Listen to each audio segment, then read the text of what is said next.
Praise the lord.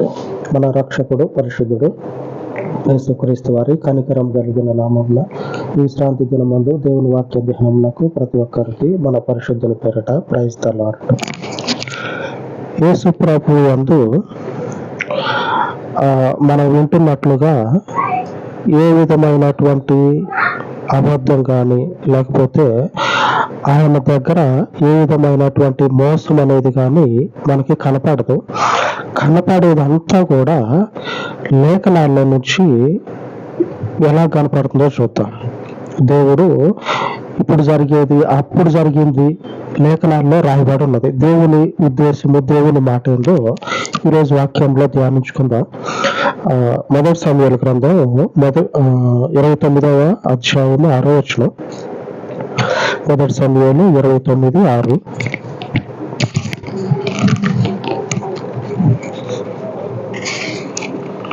కాబట్టి ఆకీషు దావీదును పిలిచి, యెహోవా జీవము తోడు, నీవు నిజముగా యథార్థపరుడవై ఉన్నావు. దేవుని పేరు మీద వచ్చేటువంటి వాళ్ళు మనకి ఇప్పుడు తెలిసి మోసం చేస్తారు, దేవుణ్ణి అడ్డం పెట్టుకొని కుటుంబాలను, జీవితాలను పాడు చేస్తారని చెప్పనని కొన్ని సందర్భాల్లో మనం వింటా ఉన్నాం. దాన్ని అడ్డం పెట్టుకొని ఈ కొద్దిమంది నిజమైనటువంటి దేవుని మనుషుల్ని, అలాగనే దేవుణ్ణి తప్పుగా చూపిస్తూ ఉన్నారు. అసలు దేవుడు అప్పటి నుంచి ఇప్పుడు చెప్తున్నటువంటి వీళ్ళు పుట్టక మునుపు, వీళ్ళ తరం అనేది పుట్టక మునుపు నుంచి దేవుడు నిజంగా యథార్థపరుడే. ఆమేన్. ఇప్పుడు మనకి ఎవరైతే లేనిపోని చెప్పి మన తోవ తప్పిస్తూ ఉన్నారో, ఇప్పుడున్నటువంటి ఈ మోసగాళ్ళు, అలాగనే దేవుణ్ణి దూషించి వాళ్ళ పబ్బం గడుపుకునేటువంటి వాళ్ళ యొక్క తరము ముందు నుంచి దేవుడు యథార్థపరుడే. అయితే మధ్యలో కొద్దిమంది దేవుణ్ణి ఏం చేశారంటే సొంత అవసరాలకు వాడుకున్నారు. దేవుణ్ణి తప్పుగా చూపించి మనం చెప్పుకున్నగా ఇంకొకళ్ళని ఇప్పుడున్నటువంటి వాళ్ళు, అటువంటి వాళ్ళు వాళ్ళ యొక్క సొంత ప్రయోజనం కొరకు దేవుణ్ణి మనుషులకి తప్పుగా చూపించి అప్పటి నుంచి ఇప్పటి వరకు అదే పని చేస్తూ ఉన్నారు. అసలు దేవుడు అంటే ఏంటంటే సత్యము, మనుషునికి మేలు జరిగించేది మాత్రమే దేవుడు చెప్తాడు. మరి ఇంకొకటి ఏది కూడా చెప్పడు. శత్రువు దగ్గర ఉంటే అపాయమే జరుగుతుంది, కానీ మేలైతే జరగదు. అందరికి తెలిసిందే.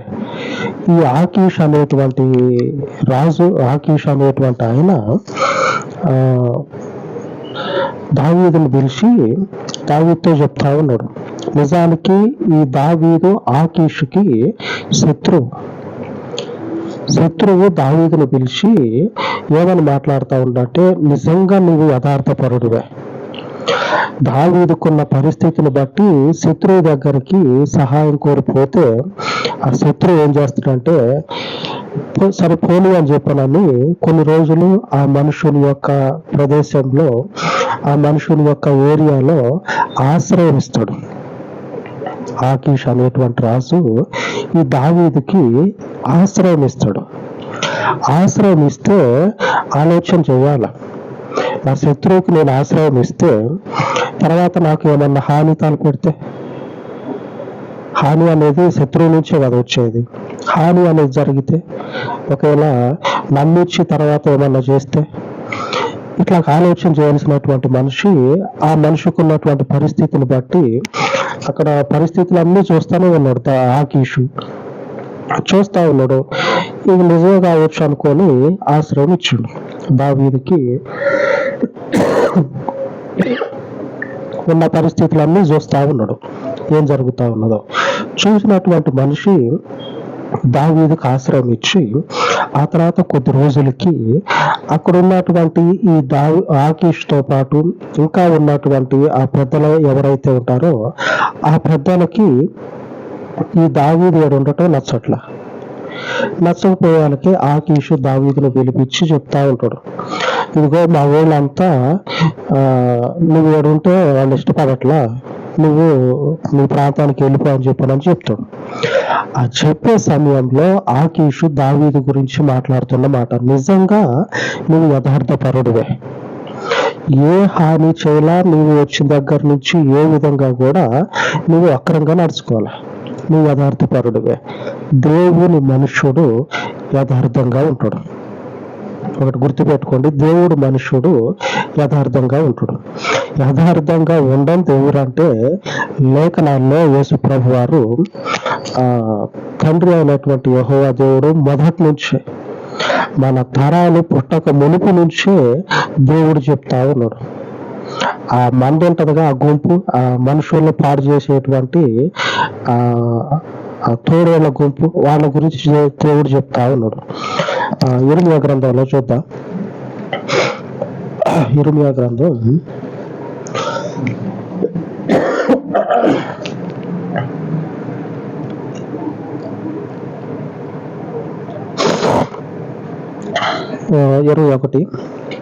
23 అధ్యాయము 21 వచనం. ఇర్మియా గ్రంథం 23 అధ్యాయము 21 వచనం, పేజీ నంబరు 647 పేజీ.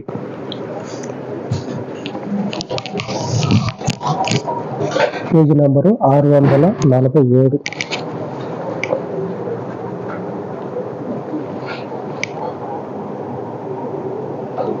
23 అధ్యాయము 21 వచనం.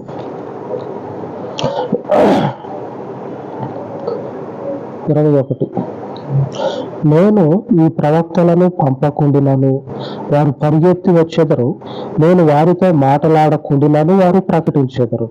వారు నా సభలో చేరిన వారైన ఎడల వారు నా మాటలు నా ప్రజలకు తెలియజేతురు. దుష్క్రియను చేయక వారు దుర్మార్గమును విడిచిపెట్టినట్లు వారిని త్రిప్పియుందురు. ఇదే యెహోవా వాక్కు. దేవుని వాక్యము స్పష్టంగా చెప్తా ఉంది. నేను వాళ్ళకి చెప్పకపోయినా సరే వాళ్ళంతటి వాళ్ళే ముందుగానే బయలుదేరొస్తా ఉన్నారు. ఇదిగో దేవుడు నన్ను పంపించునని చెప్పుకొని ముందుగానే బయలుదేరి వచ్చి ఈ ప్రజలకు ఏం చెప్తా ఉన్నారంటే, దేవుడిని అడ్డం పెట్టుకొని దేవుడు ఇట్లా చేయమనడు, అట్లా చేయమనడు అని చెప్తా ఉన్నారు. చెప్తా ఉంటే ఈ ప్రజలందరూ కూడా మరి నిజమే కావాలా, ఏ రాష్ట్రాంతటోడే ఇట్లా చెప్తా ఉన్నాడు, దేవుని మనుషుడే ఇట్లా చెప్తా ఉంటే నిజమే కావాలనుకొని ఆ మాటలకి లోబడిపోయి, వీళ్ళకేం తెలుసు, ప్రజలకు తెలియదుగా, ఆ మాటలకి లోబడిపోయి అని చెప్పిందే విని పాపంలో పడిపోతా ఉన్నారు. అయితే మనుషుడు చెప్పే ప్రతి మాట కూడా నాశనానికి, కీడుకే పోతుంది. మనుషుడు చెప్పే ప్రతి మాట నాశనానికి, కీడుకే తీసుకుపోతుంది. దేవుడు పంపకపోయినా సరే వచ్చి చెప్పినటువంటి మనుషుడు ఆ చెప్పే మాటలు విన్నటువంటి ప్రజలకి ఆ తర్వాత ఏం జరుగుతూ ఉన్నదంటే అంతా ఎదురే వస్తూ ఉంది. వాళ్ళ జీవితాల్లో అంతా వాళ్ళకి నష్టం కలుగుతూ ఉంది. ఇదేంటి అయ్యగారు చెప్పిందని చెప్పి నన్ను ఎట్లా చేస్తే ఇట్లా జరుగుతుంది ఏంటో అని చెప్పనని అయ్యగారి దగ్గరికి పోతే అయ్యగారు ఏం చెప్తాడు, ఆయన సొంత మాట చెప్పుకొని ఉన్నాడు కదా, దానివల్ల ఉపయోగం ఏముంటది? ఏముండదు. నాశనము, దానికి నష్టమే తప్పించి మరొకటి ఏమి ఉండదు. దేవుని సత్యవాక్యం ఏం చేస్తుందంటే వారి జీవితాలకి దేవుని యొక్క సత్యాన్ని నేర్పిస్తుంది. ఆ జీవితాలలో మేలు అనేది కనపడుతుంది.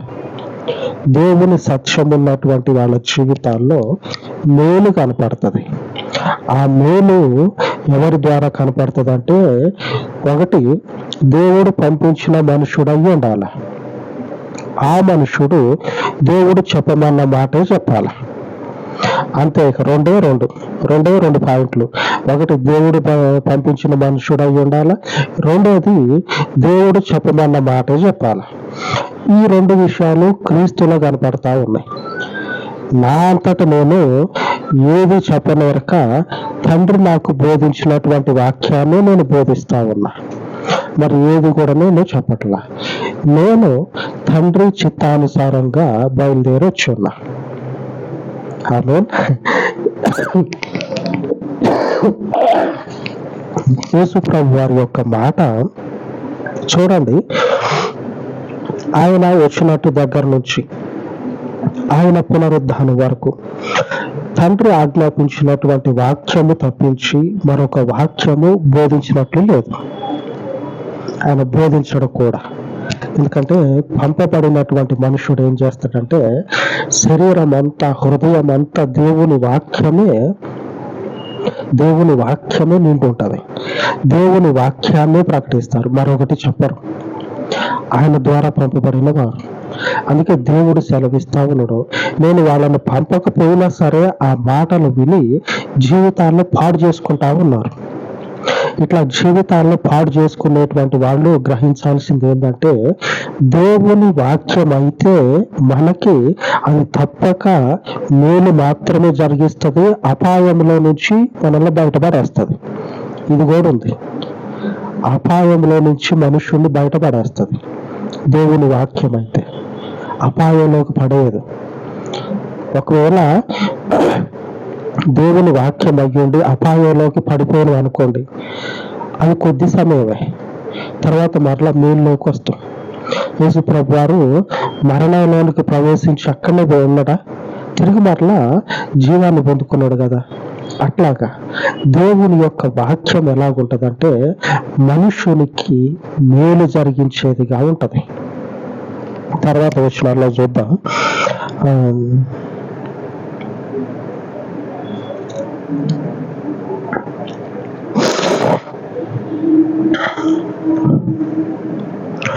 25వ వచనంలో రాయబడి ఉన్నది, అదే అధ్యాయము. కలకంటిని అని చెప్పుచు నా నామమున అబద్ధములు ప్రకటించు ప్రవక్తలు పలికిన మాట నేను వినియున్నాను. ఇక నెప్పటి వరకు ఇలాగున జరుగుచుండును. తమ హృదయ కాపట్యమును బట్టి అబద్ధములు ప్రకటించు ప్రవక్తలు దీనిని ఆలోచింపరా?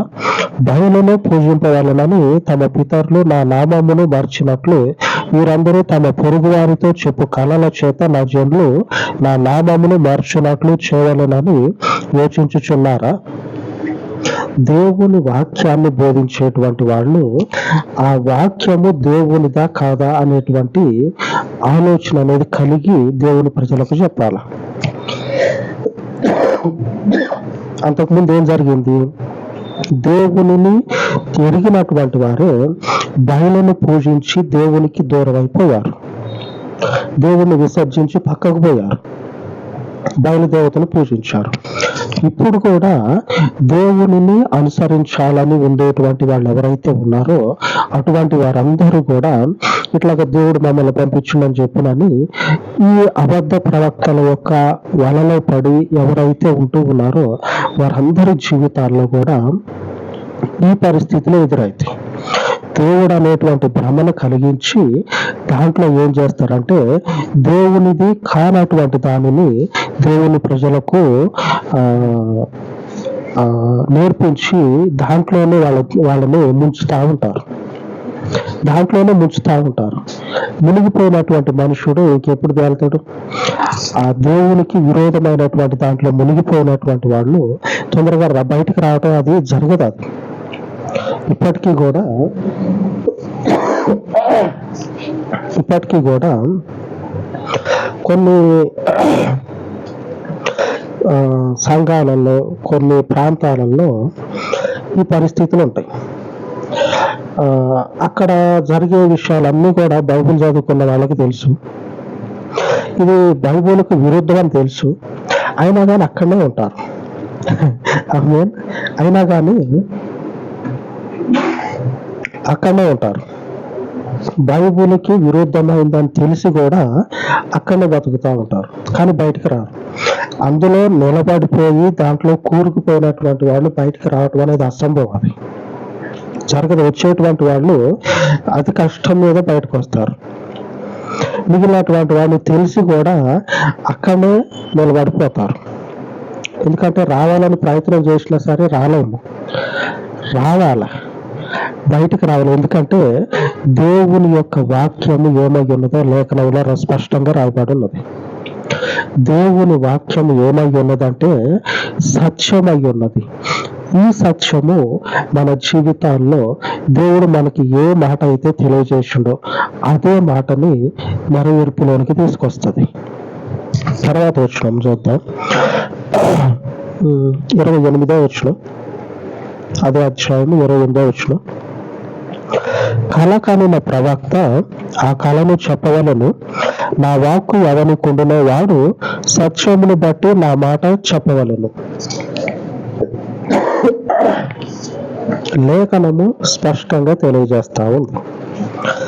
ఎవరైతే కలగన్నారో, దర్శనం ఎవరికైతే వచ్చిందో, ఆ వచ్చినటువంటి వాళ్ళు దేవునిని బట్టి సత్యం మాత్రమే చెప్పాలి. వాళ్ళ యొక్క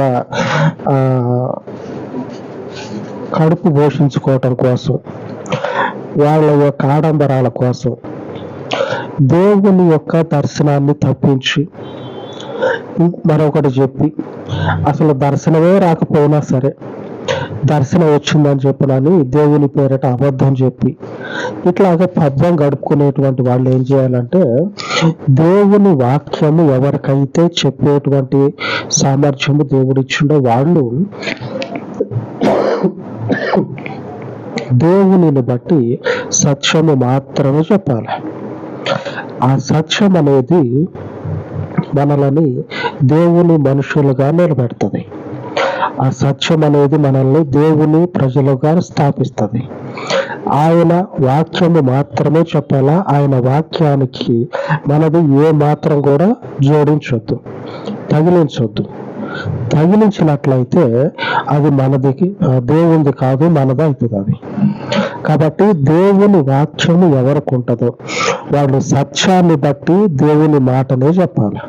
దేవుడు సత్యవంతుడు కాబట్టి. ఇదే విషయాన్ని యేసు ప్రభు వారు కూడా చెప్తా ఉన్నాడు. ఆయన సత్యవంతుడు అయ్యుండి సత్యములోనికి నడిపించడం కొరకు భూమి మీదకి దిగొచ్చాడు. ఆయన పేరు చెప్పి ఆయన పేరట నిలిచినటువంటి వారు సత్యాన్ని కప్పిపెట్టి దుర్బోధన బోధిస్తూ ఉండి సత్యము వైపు నడవాల్సిన వారిని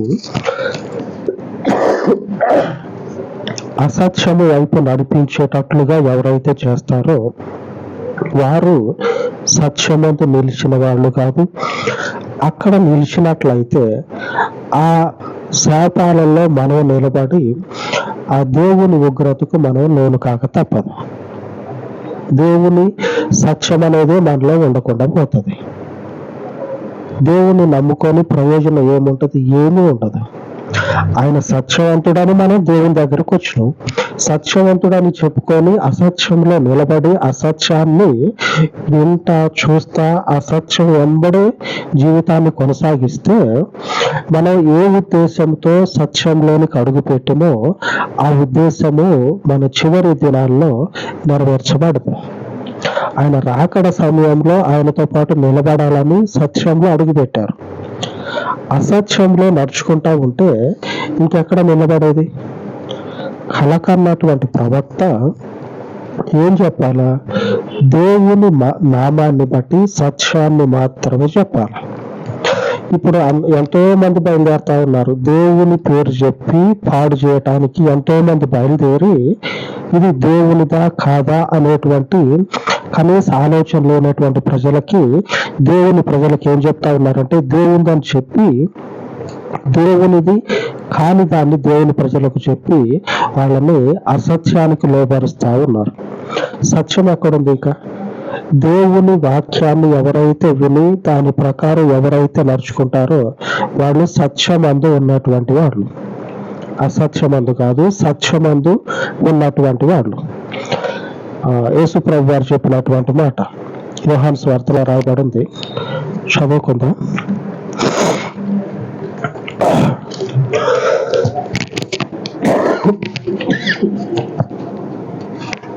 పదిహేడో అధ్యాయము 17వ వచనం, పేజీ నంబరు 98వ పేజీ.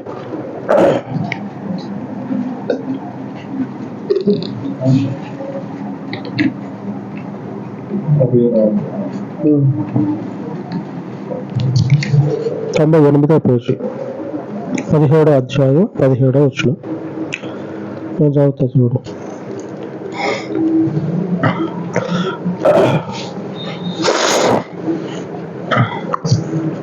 సత్యమందు వారిని ప్రతిష్ఠ చేయుము, నీ వాక్యమే సత్యము. దేవుడు ఏమని చెప్తా ఉన్నాడు అంటే, యేసుప్రభు వారు సత్యమందు వారిని ప్రతిష్ఠ చేయము, నీ వాక్యమే సత్యము. అంటే ఎవరైతే దేవుని పేరు మీద చెప్పేటువంటి వాక్యం ఉంటుందో అది మాత్రమే సత్యము. ఆ సత్యవాక్యము మనల్ని దేవుని యొద్దకు నడిపిస్తుంది. ఇట్లాగా దేవుని పేరు మీద వచ్చి దేవుని మాట కాని దానిని దేవుని మాట అని చెప్పి ఎవరైతే ఉంటారో అక్కడ నిలిచినటువంటి ఆత్మలన్నీ కూడా అసత్యమందు ప్రతిష్ఠ చేయబడతా ఉంటారు, దేవుని యందు కాదు. ఇది మన దేవుని కాడకు వచ్చును అనేటువంటి ఆలోచన తప్పించి వాళ్ళ దగ్గర ఉన్నదంతా కూడా అసత్యమే.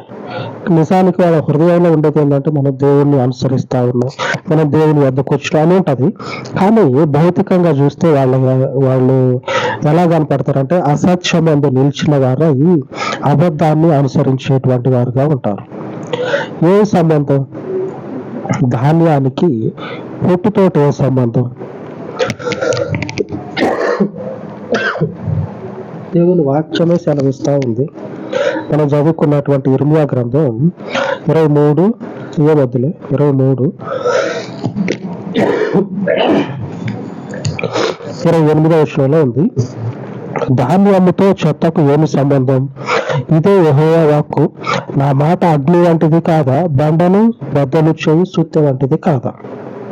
దేవుని వాక్యం ఎట్లాంటిదంటే అది నిలిచి ఫలించేది, గాలికి కొట్టుకుపోయేది కాదు. దేవుని జీవ వాక్యము మనుషుల యొక్క ఆత్మలని గాలికి అప్పజెప్పి ఇక లోకంలో తిరిగేది కాదు. దేవుని సత్యవాక్యము మనుషుడిని ఆయనతో పాటు జీవింప చేసేది. ఆ జీవింప చేసేటువంటి వాక్యము మనలో ఉన్నప్పుడు మనం ఫలిస్తాం. ఈ ఫలించటం కొరకే ఆయన వద్దకు వచ్చింది. అయితే లోకమందు ఉన్నటువంటి మిగిలినటువంటి దేవుని వాక్యము కానిది ఏదైతే ఉంటుందో, ఆయన పేరు మీద నిలిచి ఆయనకు వ్యతిరేకంగా ఉండేటువంటి పరిస్థితులు ఎక్కడైతే ఉంటాయో అవన్నీ కూడా నిజంగా యథార్థమైనటువంటివి కానే కావు. దేవుని యందు ఉన్నవా? దేవుని యందు ఉంటే ఆ దేవుని వాక్యానికి తగినటువంటి జీవితం భౌతికంగా కనపడాలి. అలాగనే ఆయన వాక్యము నీ నోట ఉంటే ఆ వాక్యం అనేది మన జీవితంలో నెరవేరాలి. చెప్పిన మాట చెప్పినట్లు నెరవేరాలి. మొదట్లో చెప్పుకున్నాం కదా, అలాగుండాల. దేవుని సత్యవాక్యం ఏం చేస్తుందంటే మనుషులకి త్రోవ చూపిస్తుంది. ఒక మాట దేవుని పేరు మీద చెప్తే అదే మాట వాళ్ళకి త్రోవ చూపించే విధంగా చీకట్లో వెలుగులాగుండాల. అట్లా ఉంటది దేవుని వాక్యం. అలా కాకుండా మొదట వెలుగును చూపించి ఆ తర్వాత చిన్నగా సగం దూరం పోయినాక ఆ వెలుగును తీసేసి చీకట్లో కూర్చోబెడితే దేవుని వాక్యం కానే కాదు. దేవుని చేత పంపబడినటువంటి వాక్యము అసలే కాదు. ఆయన వాక్యము సత్యమయ్యుండి ఆ సత్యంలో నిలబడినటువంటి వారందరి జీవితాలకి పరిపూర్ణతను తీసుకొస్తుంది. మరొక వచనం చూద్దాం. ద్వితీయోపదేశకాండము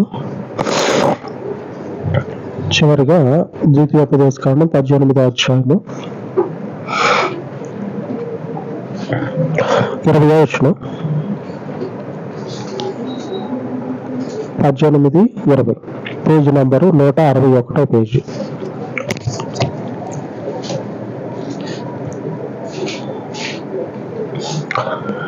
అధ్యాయం 20వ వచనం. అంతేకాదు ఏ ప్రవక్తయు అహంకారము పూని నేను చెప్పుమని తనకు ఆజ్ఞాపించని మాటను నా నామమున చెప్పునో ఇతర దేవతల నామమున చెప్పునో ఆ ప్రవక్తయును చావవలెను. దేవుని పేరట చెప్పేది కాకుండా దేవుని పేరు చెప్పుకొని దేవునిది కానటువంటి మాట.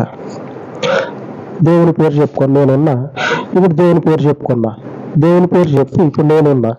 దేవుని దేవుడు నాకు చెప్పనటువంటి మాటని మీకు చెప్పి మిమ్మల్ని తప్పుదో పట్టిస్తే అటువంటి ప్రవక్త చావాలి.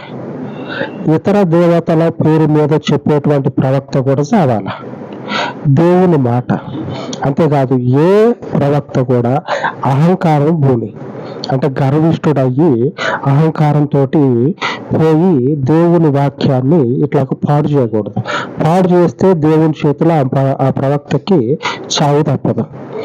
దేవుని యొక్క జీవ వాక్యము మొదట్లో మనం చెప్పుకున్నట్లు యేసు ప్రభు నిజముగా యథార్థపరుడయ్యి ఉన్నాడు. ఆయనలో అసత్యం అనేది లేదు. మనుషుడిని మోసపరిచే విధంగా ఆయన మాట ఉండదు. ఆయన వద్దకు వచ్చినటువంటి మనుషుడు జీవిస్తాడే గాని చీకట్లోకి దిగిపోడు, అపాయంలో పడిపోడు. యేసు ప్రభువుని ఆశ్రయించినటువంటి మనుషునికి ఎదురుపడేది ఇదే. అపాయంలోకి దిగిపోడు, చీకట్లో జీవించడు. అది కాకుండా ఆయన వెంట నిలిచినటువంటి మనుషుడు యథార్థపరుడై ఉంటాడు. యేసు ప్రభు వారి జీవితంలో ఈ విషయాలన్నీ కూడా ఉన్నాయి. నిజంగా ఆయన యథార్థపరుడు. ఎందుకంటే ఆయన వచ్చిన దగ్గర నుంచి చివరి వరకు ఆయన జీవితంలో చేసినటువంటి పనులన్నీ కనపడతా ఉన్నాయి. మనుషునికి మేలు చేయటం కొరకే ప్రయాసపడ్డాడు. ఆ మనుషుణ్ణి సత్యంలో నడిపించటం కొరకే ఆయన నిలబడి ఉన్నాడు. ఏది చెప్పినా సరే తన మాట కాకుండా దేవుని పేరట మాత్రమే చెప్పి దేవుని వాక్యాన్ని ప్రకటించును.